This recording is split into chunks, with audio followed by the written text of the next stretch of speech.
sexy bitches. Welcome back to the Rantin Review. We are talking today about this week in news and rumors here in the world of pro wrestling and sports entertainment. And there's some pretty big stuff that happened this week. Before we get into that though, you know it's YouTube. So if you could, take your foot and give a super kick to that like button. Every time you give a super kick to the like button, there is a wrestling YouTuber who is crying over the releases today from WWE. It's one of the darkest days in the history of the world. You can help them to stop crying about it and super kick the like button. But seriously speaking though, that was what happened today. Now, fortunately, I don't see it like last year's where everybody was going, oh, it's the darkest day in the history of wrestling, which it wasn't even close to being the darkest day in the history of wrestling. Like, you know, there were the days that people actually died, which were far darker.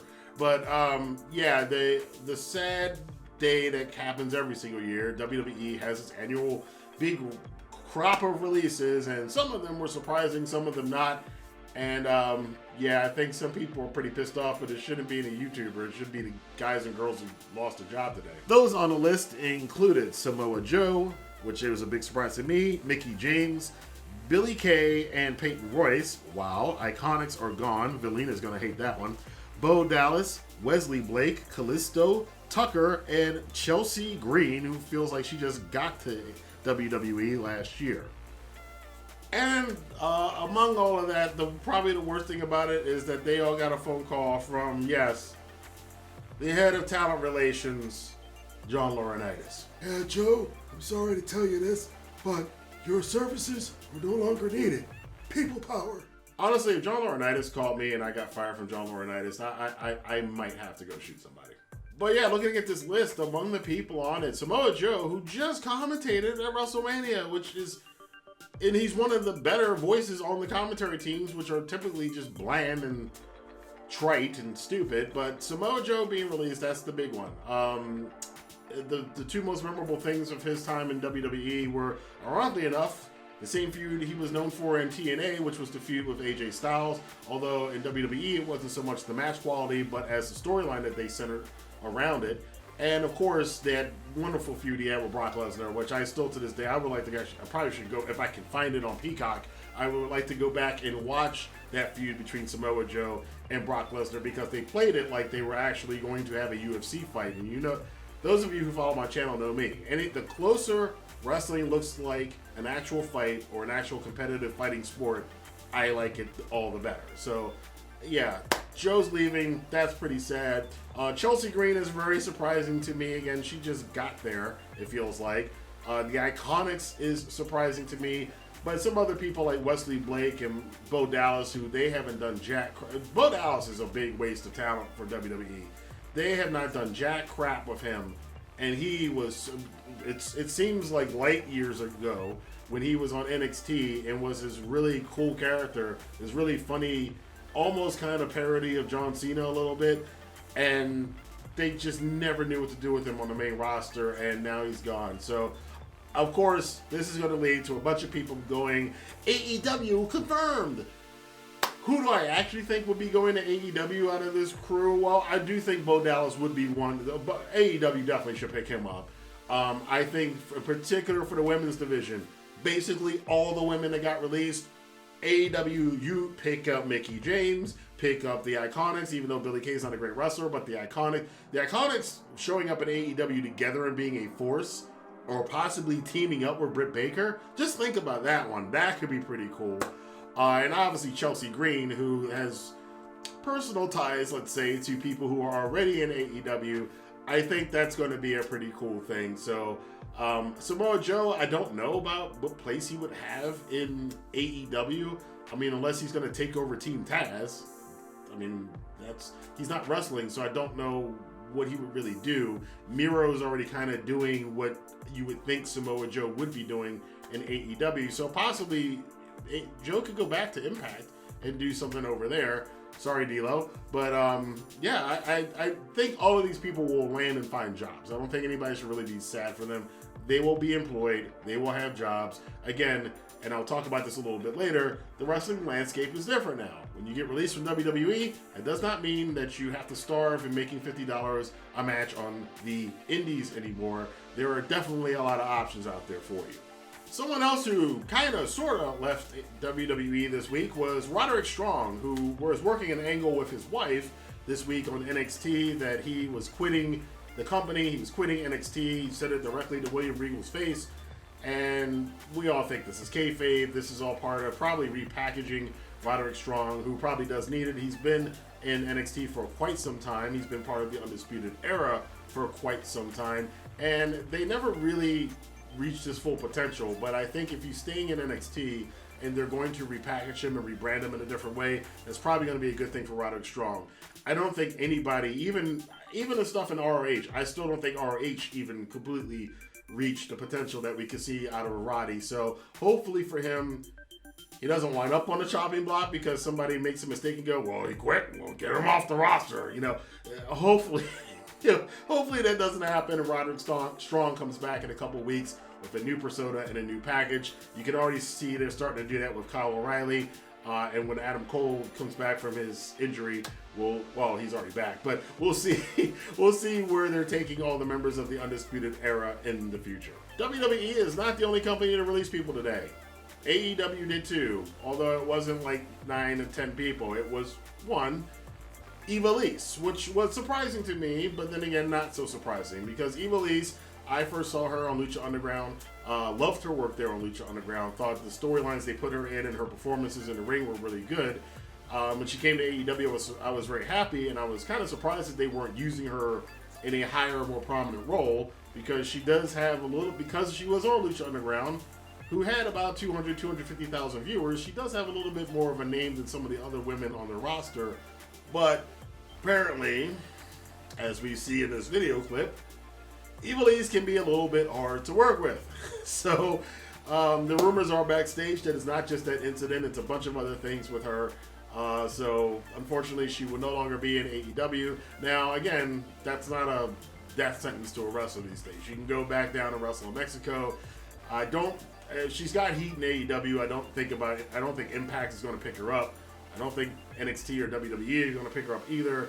So it does limit her options a little bit, but there are other places for her to wrestle. So I think Ivelisse will be okay, especially if they do restart Lucha Underground. MLW, perfect place for her to go. But yeah, I'm a little sad about it because I did like Ivelisse as a character and as a talent, but these things happen.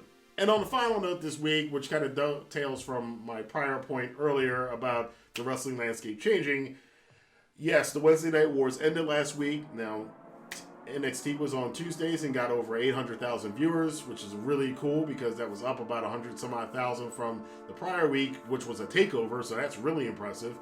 But AEW Dynamite, not up a little bit, up a hell of a lot. 1.21 million viewers this week for this week's edition of AEW Dynamite, featuring a main event for the TNT Championship between Darby Allin and Matt Hardy, and a fantastic opening tag team match with Pac and Rey Fenix against the Young Bucks. Chris Jericho, of course, tweeted out that he was the demo god. You did have Mike Tyson on the show, so I think now people kind of knew that, so maybe that helped a little bit, but I'm not so sure. I think we've seen this before. When NXT wasn't running opposite of AEW Dynamite in the past, Dynamite has typically gotten either just under or just over 1 million viewers, but 1.2 million viewers is pretty damn good. It's the highest rating they've had since the show started, with a 1.4 million rating for that show I was at in DC way long ago. You have to also think about the DVR numbers because AEW is very affected by DVR numbers, as we've seen, because before this, when you added in the DVR numbers for AEW Dynamite, they went from having an average of 800,000 viewers to 1.2 million viewers. So I can only imagine what the DVR numbers are going to help pump up AEW now, and maybe they will, or maybe it's the fact that those people who were DVRing AEW before are not DVRing it anymore, and they're just watching it live, which is why you got the 1.2 million rating now. So that could be where the numbers come from. The one thing about this, though, well, there's two things about this. One, it proves that Vince McMahon's strategy of putting NXT opposite AEW to stifle the growth was exactly what it was, and it was successful. It did stifle the first year of growth of All Elite Wrestling. The second takeaway from this is that AEW is not that far off from Monday Night Raw. Now, again, Monday Night Raw this week had a big surge because it's the Raw after Mania, so they got over 2 million viewers this week. But of course, if looking at what happened to poor Ollie Davis over at Wrestle Talk, who basically looked like the most depressed person in the world because he realized that he just really does not like watching Monday Night Raw. That was pretty sad. If you haven't seen it, I'm sure some of you, if you're watching my channel, you've probably seen Wrestle Talk. That's pretty sad. Almost as sad as his hair is right now. But if that is any indication of the quality of show that they had on Monday Night Raw, not only without the WrestleMania bump or the ratings going down next week for Raw, but because they had a really bad show, the ratings are going to be down next week for Raw. So they can't go down too far because, I mean, look at it like this. If Monday Night Raw is averaging 1.5 to 1.7 million, and AEW Dynamite is averaging 1 to 1.2 million viewers, there's only like a couple 100,000 viewers between the two shows. And you would think at this point that the WWE sweaties and the AEW haters would finally just go, well, okay, you know what? But no, they're not. You know they're not, because people like that tend to be assholes. And what happens when you're an asshole, you can never admit that you're an asshole. And that's how you can tell an asshole. Because when somebody says something wrong and they get it wrong, some people who are not a-holes will go, oh, okay, well, you know what? I was wrong about that. Good for AEW. I still don't like them. I'm still not interested. I'm not going to watch them, but good for them. No, the goalposts will be moved again. And, you know, we all know that's what's going to happen. I would hope, though, however, at this particular point, you know what? I think AEW Dynamite could even beat Monday Night Raw on the rate. I guarantee you this. If this happens in the next year or two, if AEW 1 week beats Monday Night Raw on the ratings, I can guarantee you that the WWE sweaties and the AEW haters will still move the goalposts. They will still find a way to say, they will still try to belittle this t-shirt. Remember when they called it the t-shirt company? The only thing I can say to you guys as fans is just to kind of ignore that stuff at this point in time, because it's gotten to the point of, I mean, I stopped doubting the Bucks and Cody and Omega back when they did All In and they sold it out. I mean, I remember I had a video. Some of you have been watching me a long time will remember that video when I said, you know what? I was one of the few people who thought they could do it, but I still doubted it a little bit. But after this, I will never doubt anything those guys want to do again. I haven't since then. 90% of the time, they are successful with what they do, unless they try to make a ring explode. But otherwise, they're been pretty good. So can we stop the complaining and stop the bitching and stop playing like we know how the company should be run, and let Tony Khan and Vince McMahon and Triple H and Gato and Don Callis and whoever else book their companies. If they're doing stuff that we enjoy, watch it and enjoy it. If you don't like it, then don't like it. But all of this number comparison stuff should be left in the 90s where it belonged and where it died, and we are in a new era of wrestling. Just be happy that we have a couple of very healthy wrestling companies that are making hundreds of millions of dollars and can employ the wrestlers that we enjoy watching and the genre that we all enjoy to watch.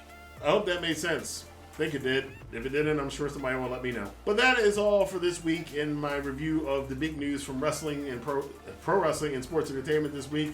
If you have any comments or any thoughts about AEW's ratings or the releases from WWE or the situation with Eva Lise, let your voice be heard in the comment box below. Also, keep in mind, this is my channel. For those of you new to the Rantin Review, down in the description box, I've got a bunch of free goodies for you. You can get a free 30-day trial to Amazon. Coinbase just had a public offering today, so you know cryptocurrency is big. Get in on that stuff when you can. I got a link down, an affiliate link down for BlockFi, where you could possibly get up to $250 of free crypto. Plus, they just have an outrageous interest rate. So if you like money, get in on that. And as well, I've got a link down below for Webull, which you can get up to 2 free stocks worth up to $1,850 a piece if you deposit $100 in your account using my affiliate link down below. Then there's all this other stuff that's popping up on the screen right now, but thank you guys for watching this video. I will see you next time for more news, rumors, and commentary here on the Rantin Review. Have a good day.